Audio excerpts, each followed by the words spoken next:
আসসালামু আলাইকুম।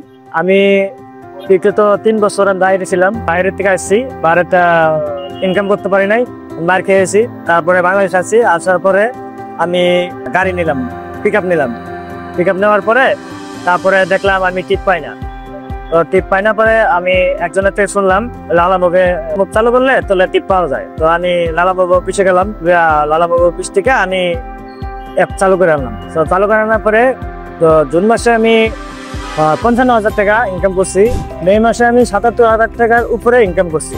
তো এই মাসে আমার টার্গেট আছে 1 লাখ টাকার উপরে যাওয়ার। তো আমি সবসময় আমার লালা মুভি অ্যাক্টিভ থাকতাম। তো অ্যাক্টিভ থাকার পরে বিট আসে, তো আসার পরে আমি ওই বিটগুলো দেখতাম। দেখার পরে আমার এরিয়া মতো আমি টিপগুলো ধরতাম। যেমন আমি পাটার থেকে একটা টিপ ধরে উত্তরা যেতাম, তো উত্তরার থেকে আবার একটা টিপ ধরতাম মিরপুর, নাহলে বাড্ডা, নাহলে ধানমন্ডি। এন থেকে ধরে তো আবার একটা ধানমন্ডি যেতাম, ধানমন্ডির থেকে আবার বাড্ডা নিয়ে আসতাম। আসলে এরকম ভাবে আমি চলি।